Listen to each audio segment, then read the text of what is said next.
There's a scene in an old movie with Robin Williams that highlights a trap people fall into.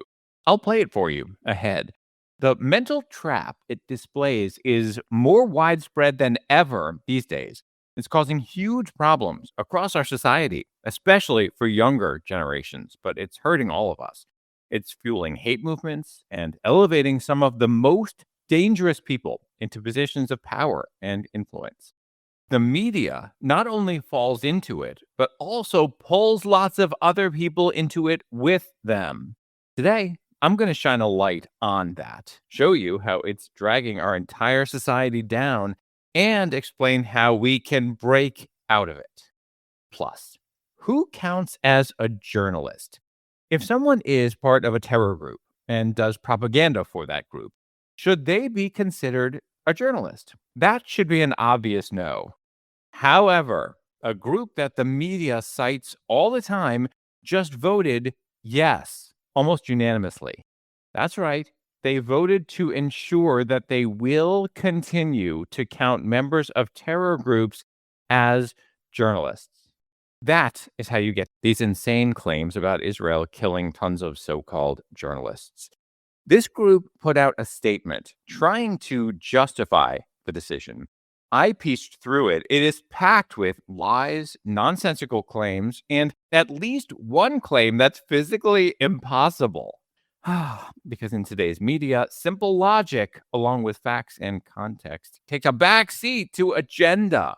Forget back seat. Those things are kicked out of the car entirely. So the car is careening down the road with no one in it who knows what they're doing. Of course, the media keeps crashing. Also today, an Islamist terrorist attacks a pride parade in Berlin. One news giant actually admitted that in a headline. This is huge. Maybe we're finally getting through to them. Hint, it's not the New York Times, of course. All that and more coming up on They Stand Corrected.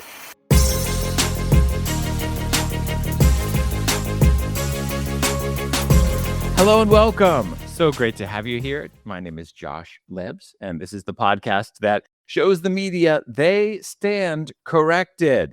Along with this show comes a newsletter. You should absolutely get it, and I'll tell you more about that later on in the show. At the top of the show, I often like to thank people who are supporting the show in different ways, either becoming paid subscribers at the newsletter, which is a crucial way to make this show possible, or by rating and reviewing the show on the podcast platforms. That is a free act anyone can take, and it helps a lot.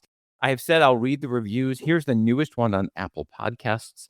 The title of this review is Engaging, Cutting Edge Truth. Truth in all caps.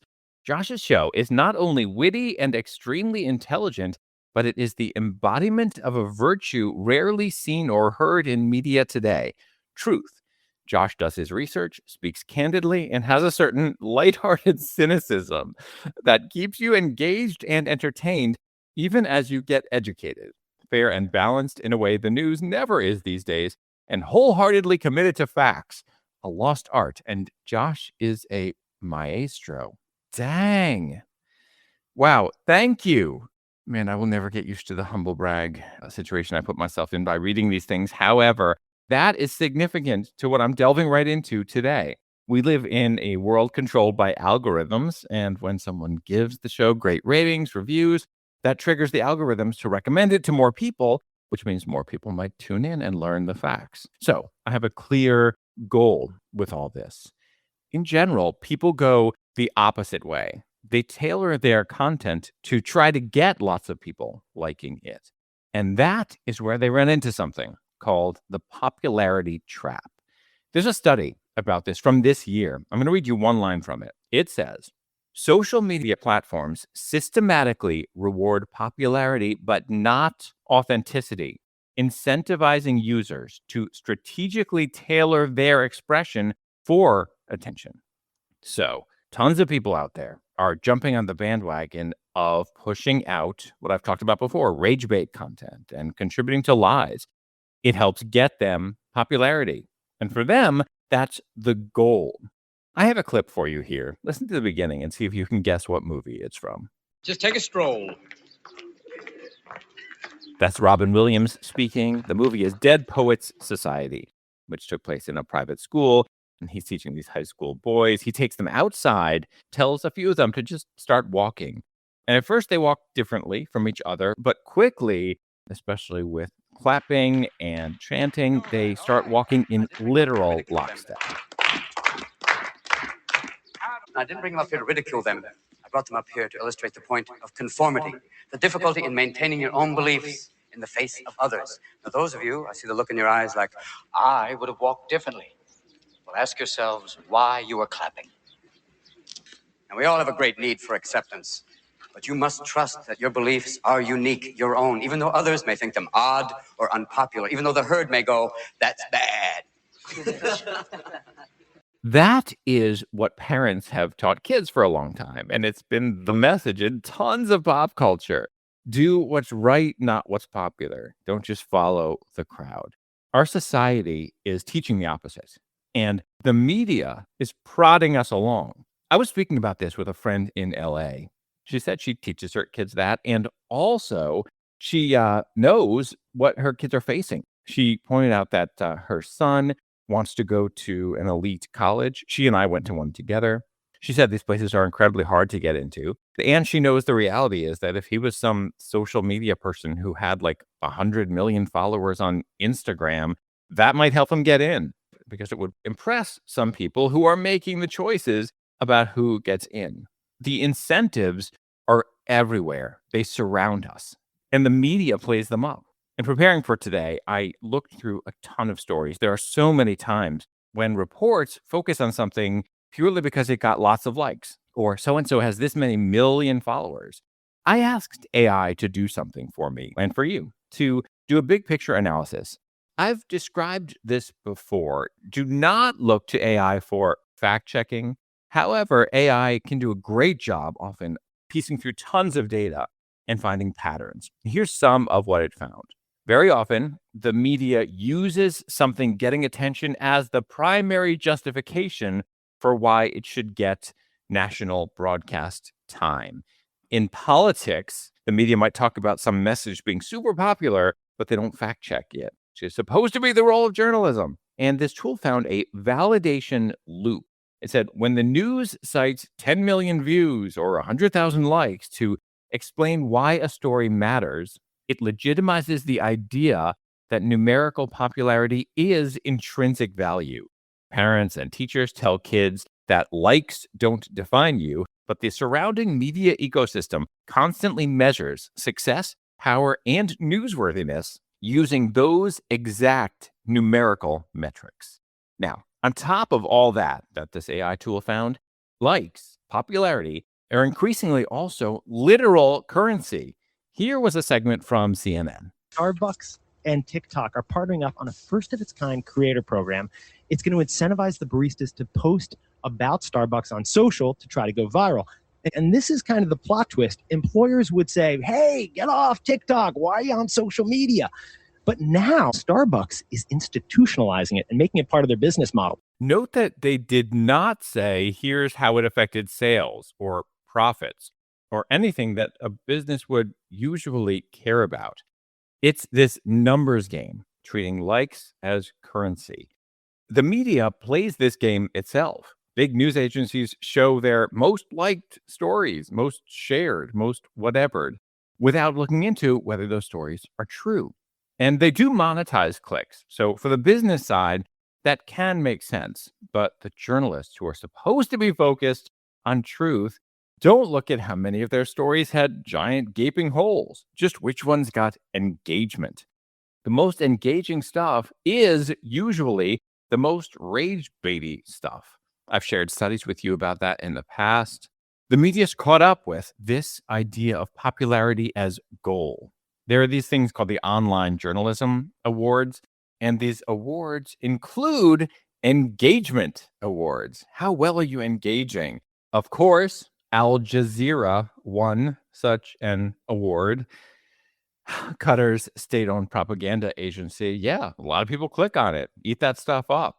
In fact, Al Jazeera won in 2023, the propaganda outlet that led the world in lies like the hospital bombing, went on to win what's supposed to be a journalism award. So the media plays up this way of thinking through how it handles its own reporting and through the things it covers. Popularity as success, currency, social value. No wonder it's what so many people are chasing. Hate movements are popular. Now, imagine with me for a moment a media ecosystem focused on truth. One that pointed out this person getting all these millions of likes, followers, etc., is saying the following things that are false. Or this movement is based on lies. They don't do that, aside from sometimes their coverage of Trump and his ilk. They definitely don't do it to left-wing hate movements. So there's a vicious cycle here with the media participating in and propelling the popularity trap. Ironically, I think this counts as irony. I found a clip on NPR in which Ken Martin, the chairman of the Democratic National Committee, spoke out against the idea of getting caught up in social media likes. The context here was different. He was talking about the idea of arguing over policy. You know what winning the argument gets you? Maybe a nice round of applause and a few likes on Instagram. But the reality is it doesn't make life any better for any person. Likes don't make life any better for any person. Well, technically, they do make life even better for bazillionaire owners of tech platforms and for some people who monetize their accounts, although most people don't. No one else's life gets any better. Our lives get worse as lies become popular and as our society values popularity in this numerical way that can apply to everyone, something humanity has never seen before. We are caught in this trap, but we can break out of it. That's coming up. But first, the group claiming that all these journalists have been killed in Gaza votes to keep including members of terror groups.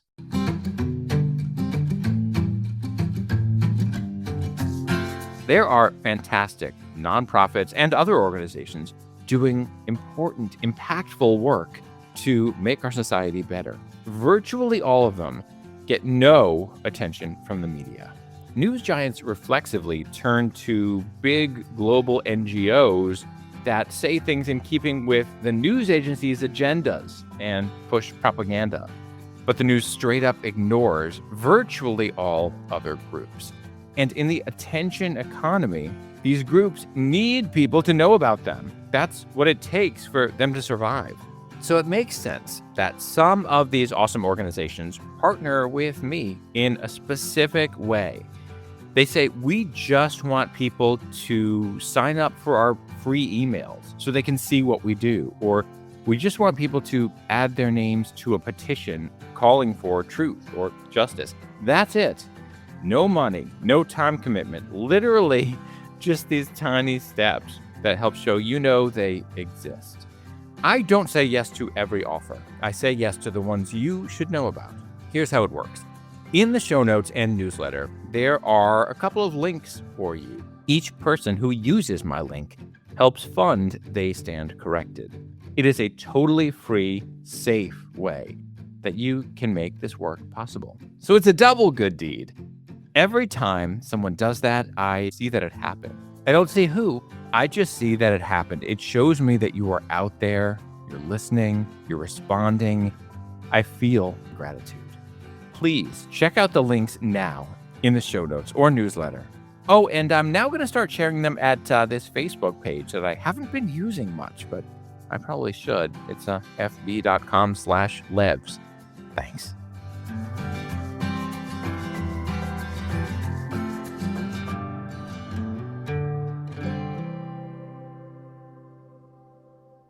For years, you've been hearing wild claims from the media about Israel allegedly killing huge numbers of journalists in the war in Gaza. Those same news agencies constantly complain that Israel isn't allowing journalists into Gaza. So, where are they getting these claims about journalists killed? Hamas, of course. Hamas routinely calls anyone they want a journalist.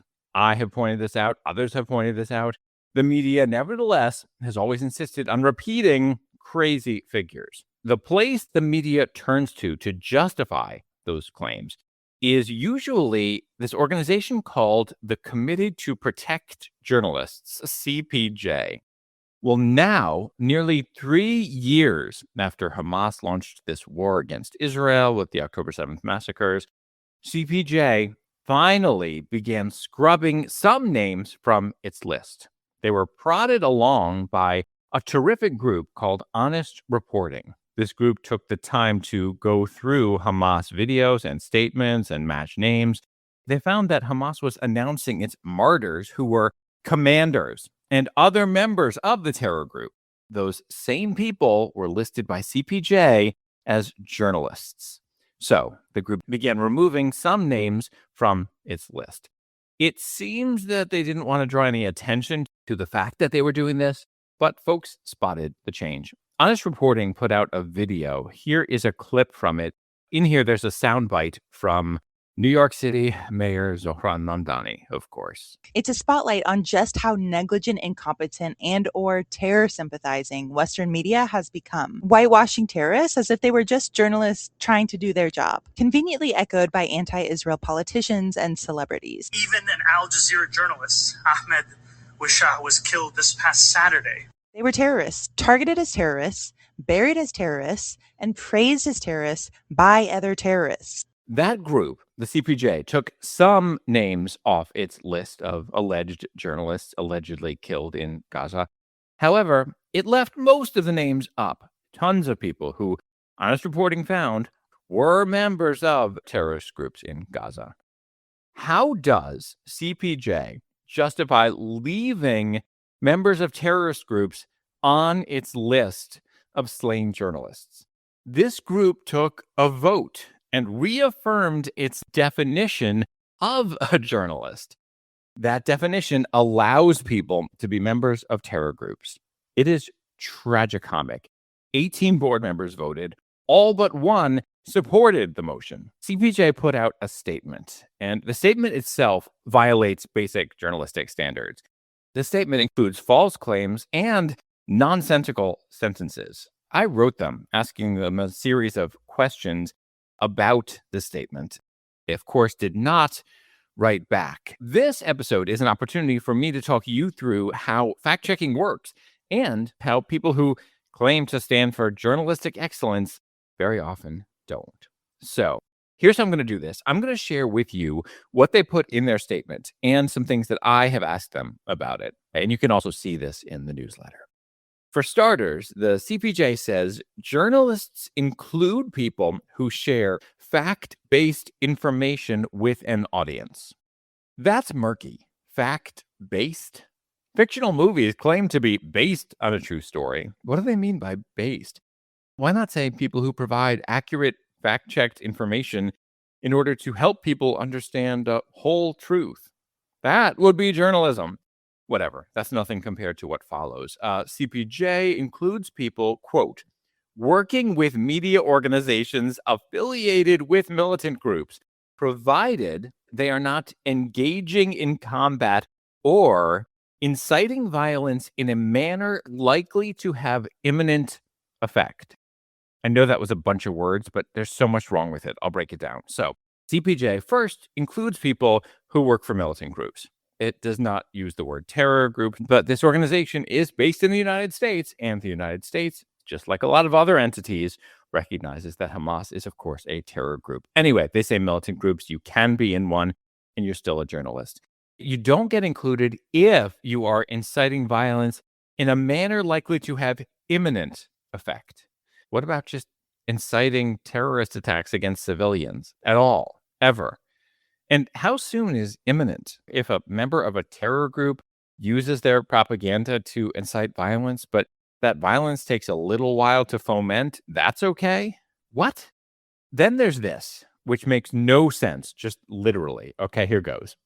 Quote, CPJ has never included and removes from its lists anyone found to be engaging in combat or inciting imminent violence. Did you hear that? It has never included them in the first place, and also it removes them. Oh, man. Oh, and this is supposed to be the creme de la creme of journalism writing this statement.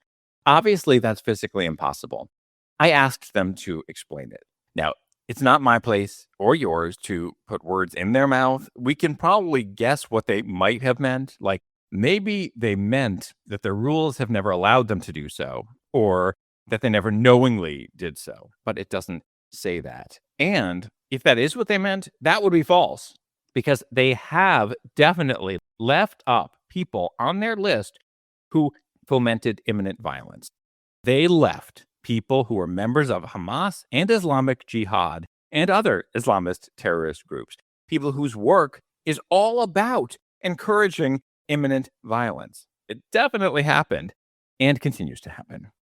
Of the 18 people who voted on this measure, 17 supported it. They included people from the New York Times, Reuters, the AP, and NBC, of course.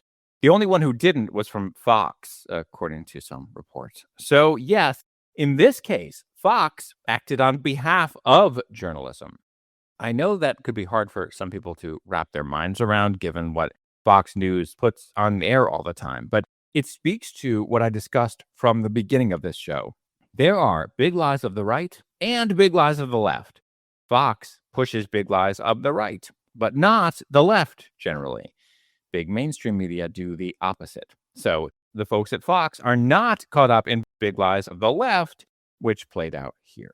This one group, CPJ, is not alone. Another group called the International Federation of Journalists is now also in the news about this. A listener sent me a story about it from the Free Beacon. This report says this other group found itself in a quandary when Hamas and other affiliated terrorist groups published obituaries identifying the slain so-called journalists as combatants. If these groups stood for journalism, they would have investigated all these claims themselves in the first place. All of this information about these people who were being called journalists, it was all publicly available. They could have taken the time to find this out.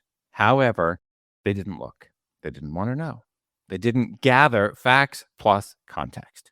In the process of claiming to stand for journalism, they refused to engage in the bare bones basics of what journalism is supposed to be. By the way, in that statement I read you, the CPJ offered one link to a translation in a different language. One language, Arabic. Coming up, an Islamist terrorist attacks a pride parade in Berlin. Extra, extra, we don't let it. News used to spread like this. Extra, extra, we don't let it. But in this era, it comes at us from all directions all day long. Some breaking news. Officials are investigating. Breaking news. More updates coming soon. And so many people are weighing in with opinions and theories, spewing uninformed nonsense all around us. It's like we're caught in this cacophony of noise. Big media is a big part of the problem. They're getting more desperate to be heard in all that noise and setting aside journalism to say, hey, pay attention to us over here. Humans are not designed to be overwhelmed with information like this. It's mentally unhealthy. This show aims to end that. I think of it like coming along with a triangle and saying, let's all take a deep breath and focus on truth. For this block of time, all that noise is gone. Together, we focus on facts plus context, so we can make decisions in the world based on what's really going on, not what liars want us to believe. That is the blueprint for every episode I produce. If you value that formula and believe it should reach more people, please consider supporting the show at whatever level works for you. Find out how at the link in the show notes or at my website, joshlebs.com. Your support makes all this work possible.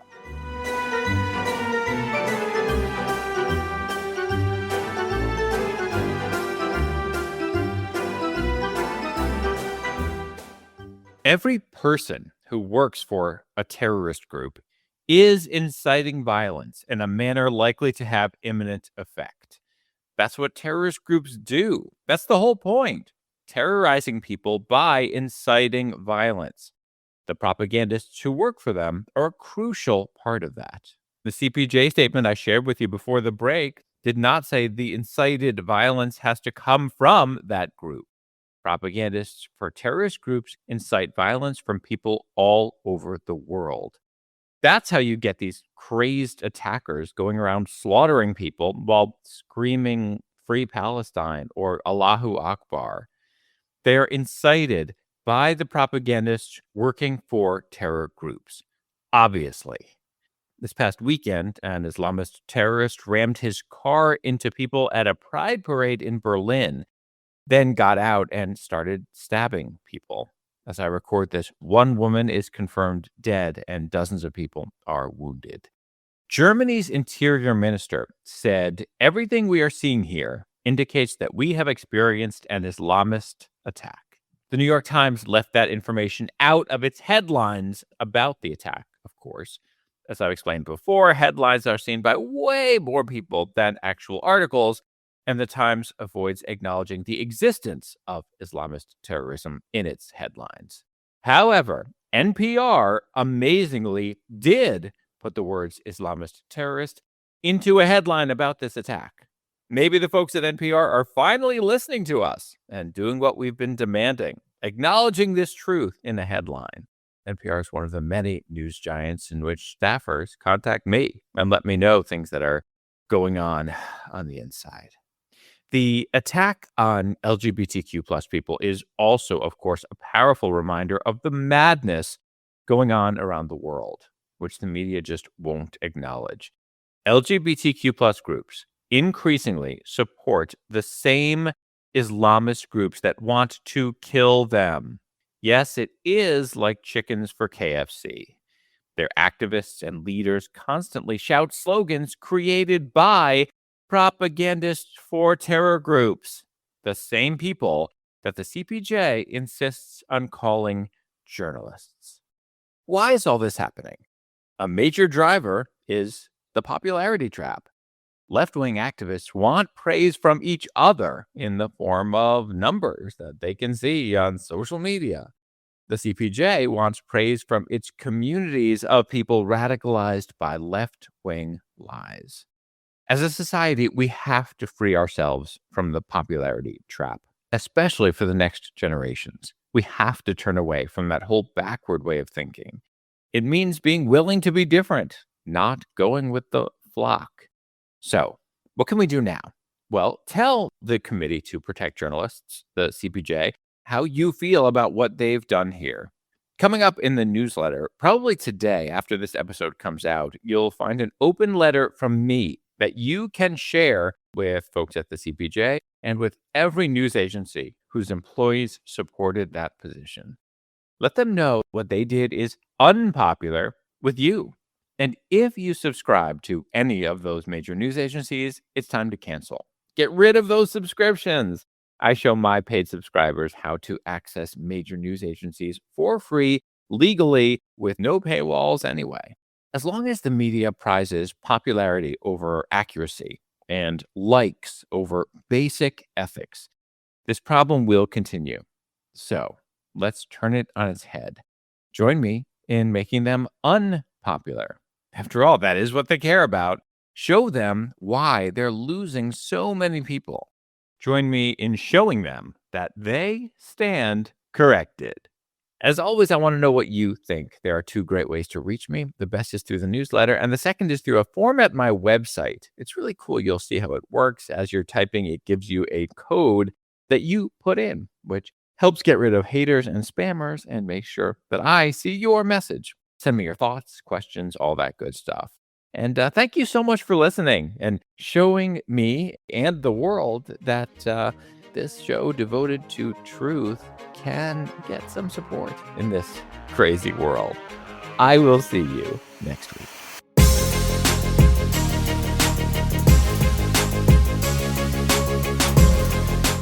Before you go, don't forget to subscribe, rate, and review. Click the subscribe button on whatever app you're using to listen to it. And most of the apps let you give it a great rating and review. Then I can share yours on the show. Thanks.